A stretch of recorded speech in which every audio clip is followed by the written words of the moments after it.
Le samedi matin, dès 9h30, nos téléspectateurs sont invités au Super Bingo télévisé diffusé de nos studios de Berthierville.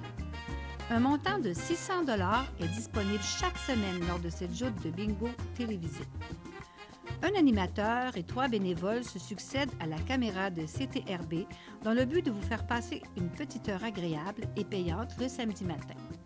On peut se procurer les cartes de jeu chez les dépositaires autorisés participants à Berthierville, le dépanneur Formule 1, rue Gilles Villeneuve, le marché IGA Extra sur la rue Gabriel Brissette, le dépanneur Gauthier Savard au 480 Montcalm, chez Métro, rue Notre-Dame, la pharmacie Brunet, rue Frontenac, le garage Pétroté sur la rue Gilles Villeneuve et à Saint-Ignace-de-Loyola, le marché Aldo rang Saint-Michel, le dépanneur Le Magasin Esso sur le chemin de la Traverse.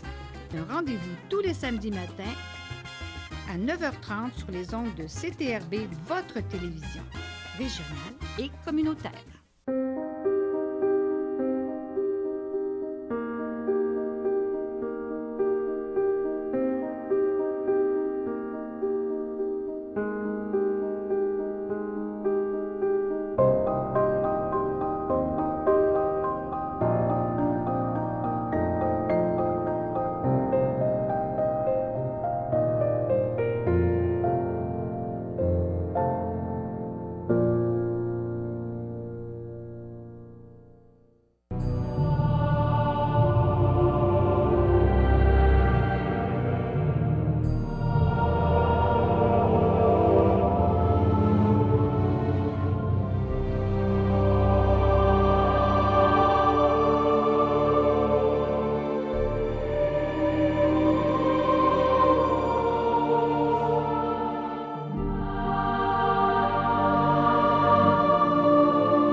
Au nom du Père et du Fils et du Saint-Esprit.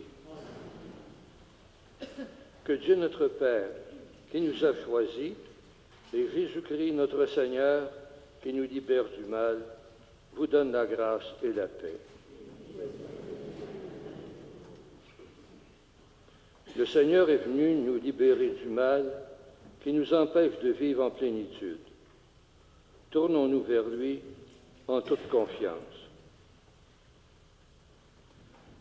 Seigneur Jésus, envoyé par le Père pour nous transmettre fidèlement sa parole, prends pitié de nous.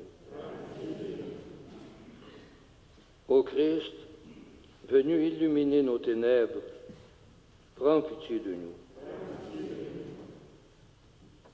Seigneur, toi qui nous éveilles à la liberté et à l'espérance, prends pitié de nous. Que Dieu, dont la toute-puissance est celle de l'amour, nous fasse miséricorde, qu'il nous pardonne nos péchés et nous conduise à la vie éternelle.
Prions le Seigneur.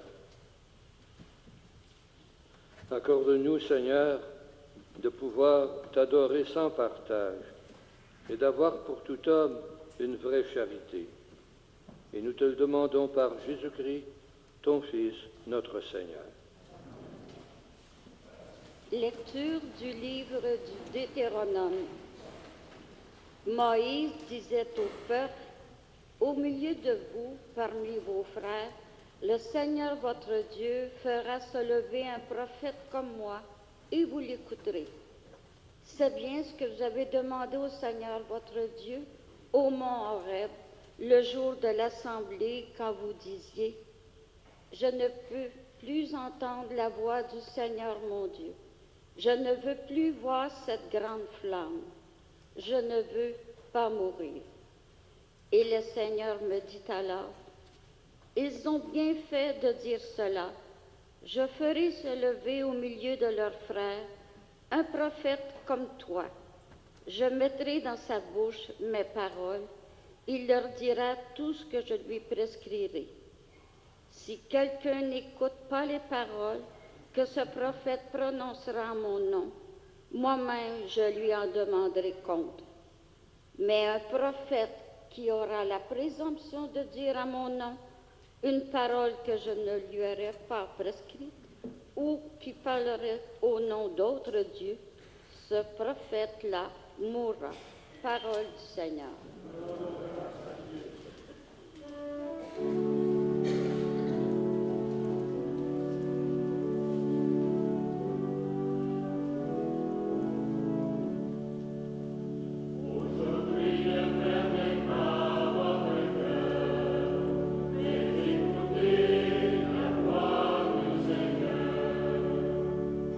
Ensemble, venez, crions de joie pour le Seigneur. Acclamez notre rocher, notre salut. Allons jusqu'à lui en rendant grâce. Par nos hymnes de fête, acclamons-le.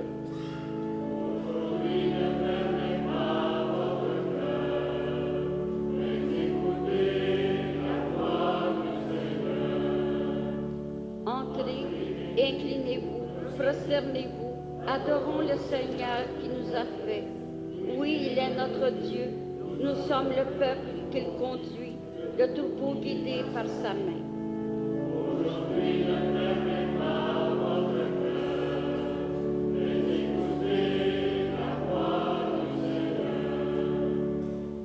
Aujourd'hui, écouterez-vous sa parole.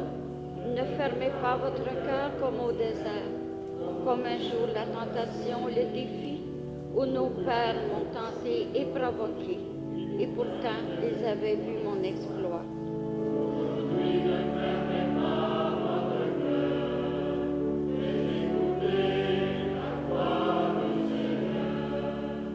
De la première lettre de Saint Paul apôtre aux Corinthiens.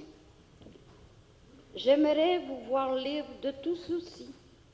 Celui qui n'est pas marié a le souci des affaires du Seigneur. Il cherche comment plaire au Seigneur. Celui qui est marié a le souci des affaires de ce monde. Il cherche comment plaire à sa femme. Et il se trouve divisé. La femme sans mari ou celle qui reste vierge a le souci des affaires du Seigneur, afin d'être sanctifiée dans son corps et son esprit. Celle qui est mariée a le souci des affaires de ce monde. Elle cherche comment plaire à son mari. C'est dans votre intérêt que je dis cela. Ce n'est pas pour vous tendre un piège, mais pour vous proposer ce qui est bien, afin que vous soyez attachés au Seigneur sans partage.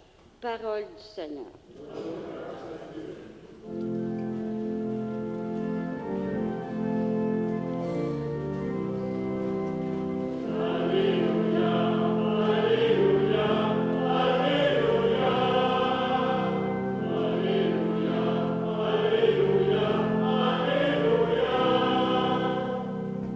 Le peuple qui habitait dans les ténèbres a vu une grande lumière.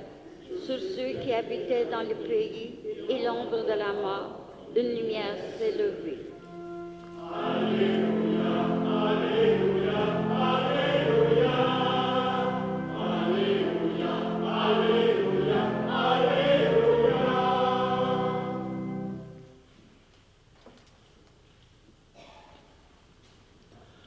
Le Seigneur soit avec vous. Évangile de Jésus-Christ selon saint Marc.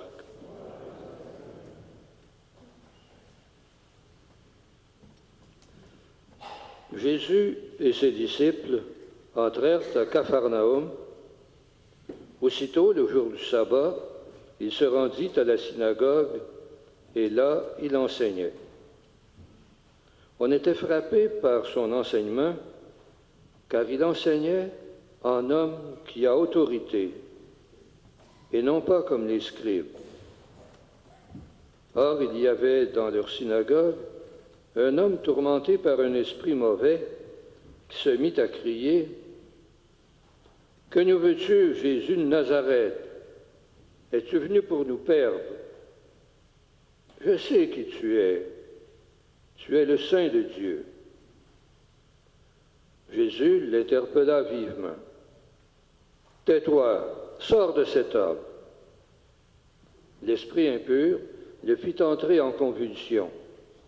Puis, poussant un grand cri, il sortit de lui. Ils furent tous frappés de stupeur et se demandaient entre eux, « Qu'est-ce que cela veut dire? » Voilà un enseignement nouveau, donné avec autorité. Il demande même aux esprits impurs et ils lui obéissent. Sa renommée se répandit aussitôt partout, dans toute la région de la Galilée.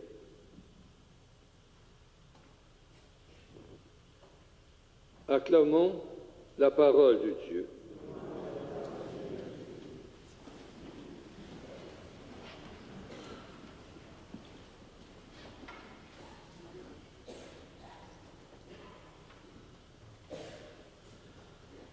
Chez les Juifs, c'était une coutume pour le rabbin, lorsque tout le monde était rassemblé à la synagogue, de demander à quelqu'un de venir faire la lecture et ensuite d'ajouter un commentaire. Jésus arrive à Capharnaüm avec ses disciples, il se rend à la synagogue et cette fois-là, c'est lui qui fait la lecture, c'est lui qui prend la parole, c'est lui qui transmet la parole de Dieu à tous ceux qui sont rassemblés. Dans l'Évangile, Marc ne nous dit pas qu'est-ce que Jésus a dit aux gens. Il souligne tout simplement qu'il parlait non pas comme leurs scribes, mais qu'il parlait avec autorité. Autorité, non pas dans le sens que les scribes avaient aussi l'autorité, en ce sens, le pouvoir de transmettre la parole et de l'imposer, en quelque sorte, à leurs auditeurs. L'imposer souvent comme un fardeau, l'imposer comme quelque chose qui brimait leur liberté et souvent, c'est pour dire, les empêchait plus de grandir qu'autrement. Mais quand Jésus parle avec autorité, ce n'est pas ce style-là d'autorité. Il parle d'autorité dans le sens qu'il donnait le sentiment à ses auditeurs qu'il était vraiment habité par cette parole-là. Que cette parole-là, ce n'est pas juste une parole qu'il avait appris et qu'il se contentait de transmettre, mais qu'elle était inscrite au plus profond de son cœur et de sa vie. Et sa parole avait une autre caractéristique, c'est que c'était une parole qui était libératrice. Parce que dans l'Assemblée, on voit qu'il y en a une personne, un homme, qui était habité par un esprit mauvais et qui prend la parole. Mais Jésus intervient immédiatement et il commande à cet esprit-là de sortir de cet homme et de lui rendre sa liberté. Et effectivement, l'homme est libéré de cet esprit mauvais. La parole de Jésus est libératrice. C'est une bonne nouvelle. Si on regarde dans la Bible au moment de la création du monde, c'est par sa parole que Dieu a créé le monde. Et Jésus vient, et par sa parole, c'est lui qui recrée le monde, en quelque sorte, c'est lui qui libère. C'est un message qui est nouveau pour les auditeurs, ils en sont tous étonnés. Aujourd'hui, nous aussi, c'est à notre tour de pouvoir, comme Jésus, transmettre sa parole. Mais encore faut-il le faire, nous aussi, avec autorité, c'est-à-dire en étant vraiment habité par cette parole-là. Ça me rappelle un commentaire qu'on avait fait sur un monsieur à l'occasion d'une grève sur une ligne de piquetage. Puis il y a des gens qui le connaissaient depuis 20 ou 30 ans et qui à un moment donné avaient dit de lui, c'est un homme sur qui on peut compter, c'est un homme de paix. Oui, quand il parle de justice, d'égalité, lorsqu'il parle d'entente, lorsqu'il parle de paix, on écoute sa parole. Parce que ça fait 20, 30 ans que je le connais et c'est inscrit sur le plus profond de sa vie. Jamais, en quelque sorte, il a dévié de ce message-là. En toutes circonstances, il a été entre guillemets, un agent de paix. Eh bien, nous avons à notre tour à nous laisser habiter par la parole de Jésus pour pouvoir la transmettre avec autorité. Non pas pour l'imposer, mais pour faire découvrir aussi que Jésus, c'est celui qui libère. Mais pour pouvoir être de bons porte-parole du message évangélique, encore faut-il que nous soyons nous-mêmes libérés.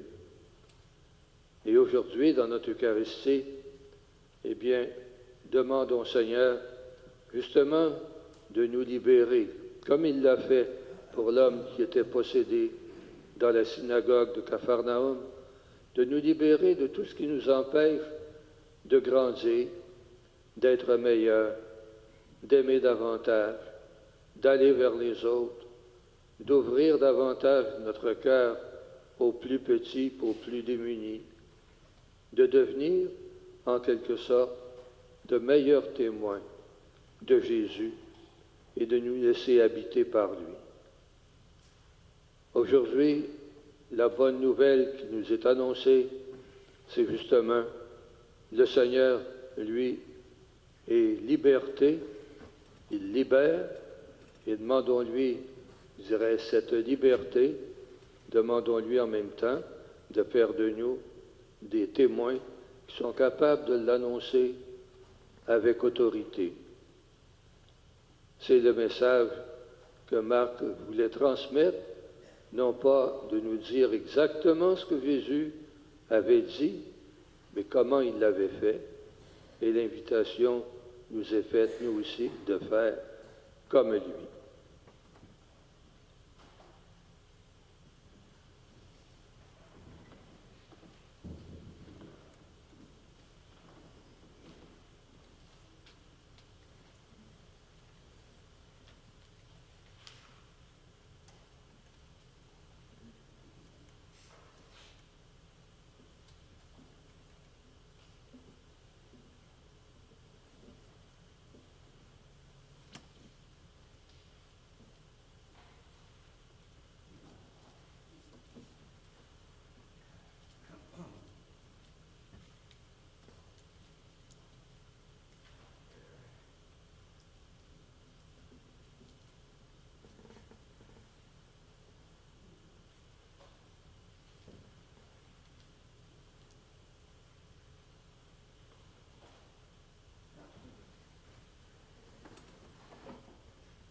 Proclamons maintenant tous ensemble notre foi.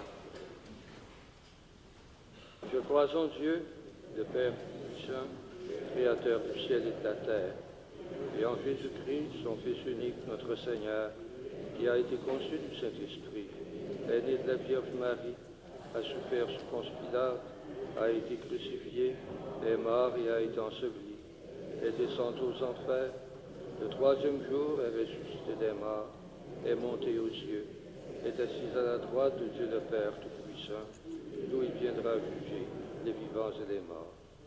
Je crois en l'Esprit Saint, à la Sainte Église catholique, à la communion des saints, à la rémission des péchés, à la résurrection de la chair, à la vie éternelle. Notre monde a toujours besoin d'une parole qui libère et de gestes qui font vivre. Confions au Seigneur les fardeaux et les espoirs de tous ceux et celles qui ont besoin de libération. Seigneur, écoute-nous, Seigneur, exauce-nous. Pour l'Église, afin que Dieu lui donne les prophètes dont elle a besoin pour remplir sa mission, prions le Seigneur. Seigneur, écoute-nous. Seigneur, exauce-nous. Pour les responsables politiques, afin qu'ils guident leurs concitoyennes et concitoyens sur le chemin de la justice et de la liberté, prions le Seigneur. Seigneur, écoute-nous. Seigneur, exauce-nous. Pour les personnes affectées par une dépendance qui fait souffrir leurs proches, afin qu'elles aient le courage de demander de l'aide. Prions le Seigneur. Seigneur, écoute-nous. Seigneur, exauce-nous. Pour notre communauté chrétienne, afin qu'elle soit toujours accueillante pour ceux et celles qui sont victimes de préjugés ou de rejets. Prions le Seigneur. Seigneur, écoute-nous. Seigneur, exauce-nous. Pour chacune et chacun de nous, afin que nous accomplissions cette semaine des gestes porteurs de vie. Prions le Seigneur. Seigneur, écoute-nous. Seigneur, exauce-nous. Seigneur, toi qui es venu nous libérer de nos prisons, exauce nos prières. Que ton esprit nous aide à passer de la parole aux actes. Et nous te le demandons par Jésus, le Christ, notre Seigneur.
Prions ensemble au moment d'offrir le sacrifice de toute l'Église.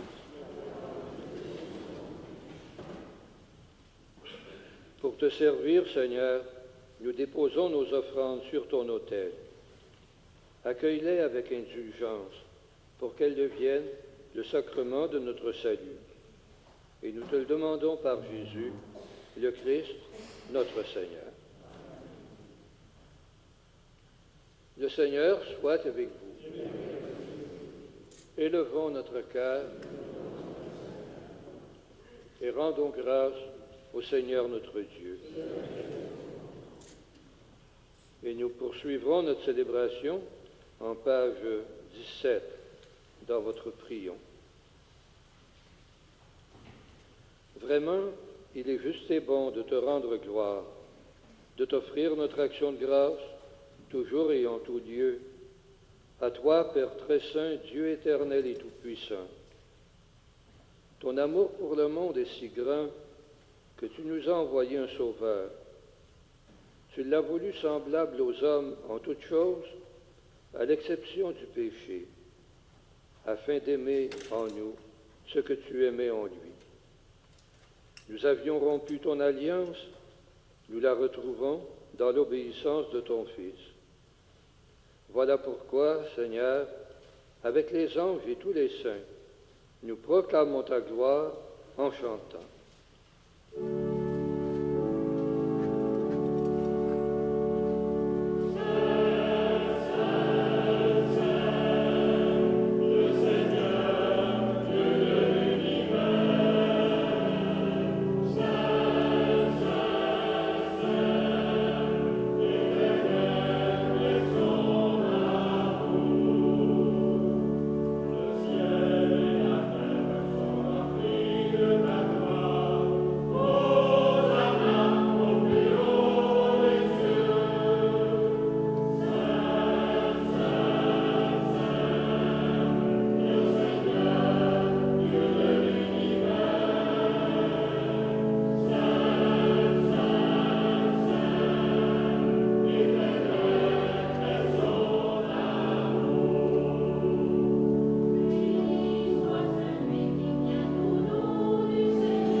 Tu es vraiment saint, Dieu de l'univers, et toute la création proclame ta louange.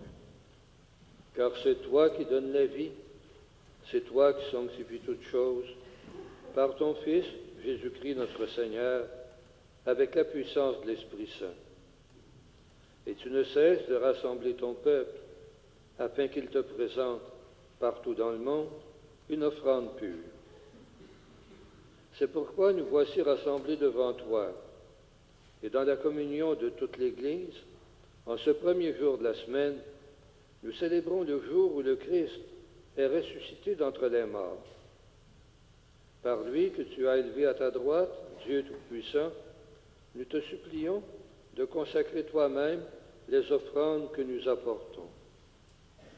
Sanctifie-les par ton Esprit, pour qu'elles deviennent le corps et le sang de ton Fils, Jésus-Christ notre Seigneur, qui nous a dit de célébrer ce mystère.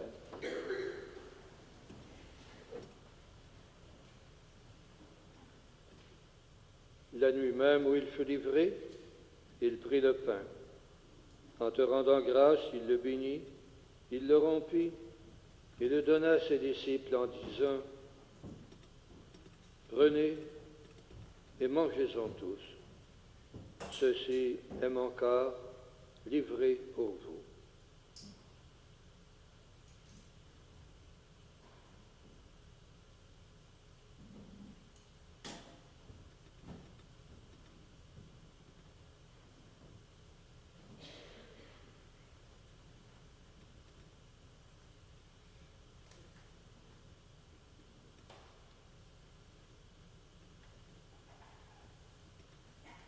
De même, à la fin du repas, il prit la coupe. De nouveau, il rendit grâce et la donna à ses disciples en disant, « Prenez et buvez-en tous, car ceci est la coupe de mon sang, le sang de l'alliance, nouvelle et éternelle, qui sera versé pour vous et pour la multitude en rémission des péchés. Vous ferez cela en mémoire de moi. »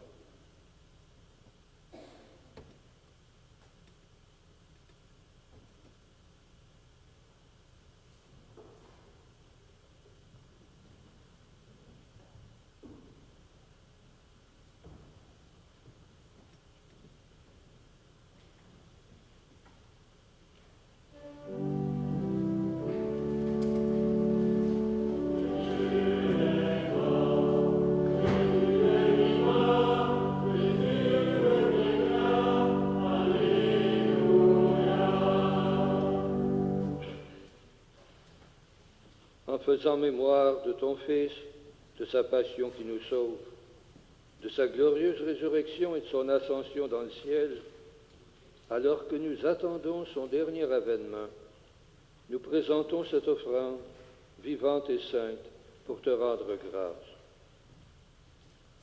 Regarde, Seigneur, le sacrifice de ton Église et daigne y reconnaître celui de ton Fils qui nous a rétablis dans ton alliance. Quand nous serons nourris de son corps et de son sang et remplis de l'Esprit Saint, accorde-nous d'être un seul corps et un seul esprit dans le Christ. Que l'Esprit Saint fasse de nous une éternelle offrande à ta gloire, pour que nous obtenions un jour les biens du monde à venir, auprès de la Vierge Marie, la bienheureuse Mère de Dieu, Saint Joseph, son époux, avec les apôtres, les martyrs, Saint Laurent et tous les saints qui ne cessent d'intercéder pour nous. Et maintenant, nous te supplions, Seigneur, par le sacrifice qui nous réconcilie avec toi, étant au monde entier le salut et la paix. Affermis la foi et la charité de ton Église au long de son chemin sur la terre. Veille sur ton serviteur, le pape François et notre évêque Raymond, l'ensemble des évêques, les prêtres, les diacres et tout le peuple des rachetés. Écoute les prières de ta famille assemblée devant toi et ramène à toi, Père très aimant, tous tes enfants dispersés. Pour nos frères défunts, pour les hommes qui ont quitté ce monde et dont tu connais la droiture, nous te prions. Et nous voulons te prier en particulier aujourd'hui pour Maurice Champagne, à la demande de Rosaire et Muriel Chaput, pour M. et Mme Joseph Pavé, à la demande de Paul-Élise Pavé, pour Bernard Plante, à la demande de Gérard Plante, et pour les parents défunts de la famille Aude. Reçois-les tous et toutes dans ton royaume, où nous espérons être comblés de ta gloire, tous ensemble et pour l'éternité, par le Christ notre Seigneur, par qui tu donnes au monde toute grâce et tout bien.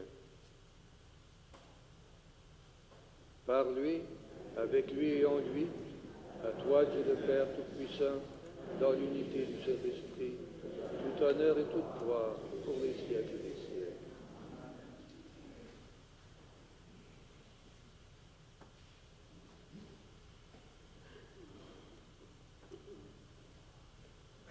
Et maintenant, unis dans le même esprit, nous pouvons dire avec confiance la prière que nous avons reçue du Sauveur. Notre Père, qui es aux cieux, que ton nom soit sanctifié, que ton règne vienne, que ta volonté soit faite sur la terre comme au ciel. Donne-nous aujourd'hui notre pain de ce jour. Pardonne-nous nos offenses, comme nous pardonnons aussi à ceux qui nous ont offensés. Et ne nous soumets pas à la tentation, mais délivre-nous du mal. Délivre-nous de tout mal, Seigneur, et donne la paix à notre temps. Par ta miséricorde, libère-nous du péché. Rassure-nous devant les épreuves, en cette vie où nous espérons le bonheur que tu promets, et l'avènement de Jésus-Christ, notre Sauveur.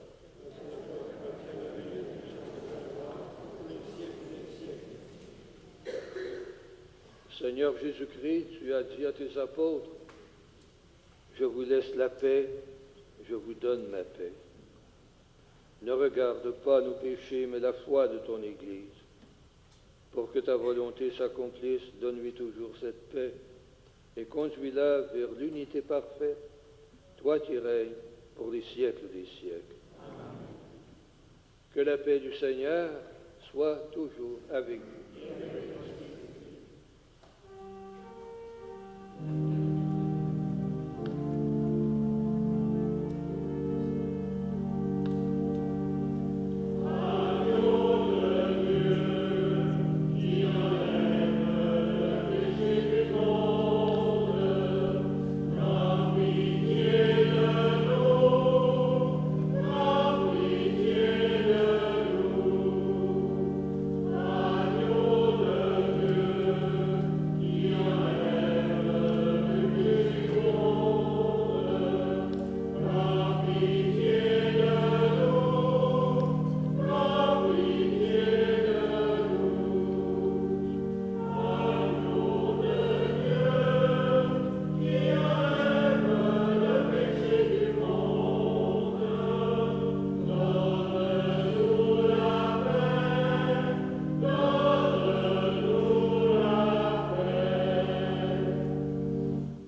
heureux les invités au repas du Seigneur.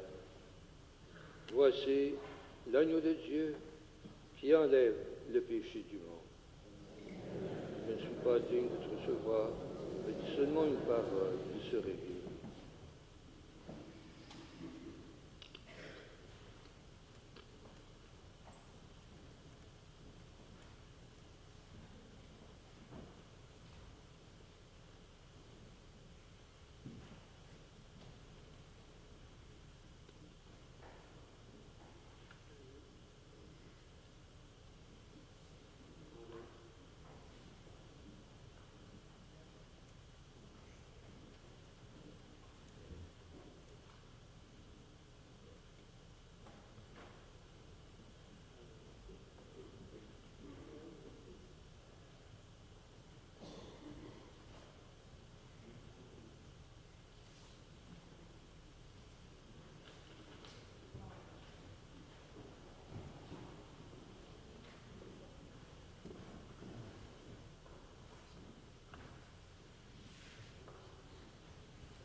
Il y aura rencontre du groupe de partage biblique mardi le 30 janvier à 19 h au presbytère.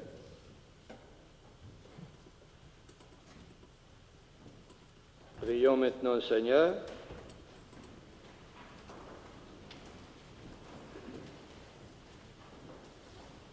Nous avons été fortifiés, Seigneur, par le sacrement de notre rédemption.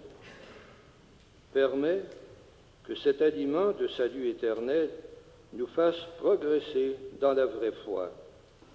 Et nous te le demandons par Jésus, le Christ, notre Seigneur. Le Seigneur soit avec vous. Et que Dieu, Tout-Puissant et Tout-Aimant, vous bénisse, le Père, le Fils et le Saint-Esprit. Allez dans la paix du Christ. Au revoir et bonne semaine à tous et à toutes. À la prochaine.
C'était la messe dominicale du 28 janvier 2018 en provenance de la paroisse Saint-Geneviève de Berthier. Le prêtre officiant, l'abbé Jean-Guy Piette. Alors, Sylvie Toupin, au chant, c'est la chorale de la paroisse Saint-Geneviève de Berthier sous la direction de Pascal Grosse. Bonne semaine à tous, à la prochaine.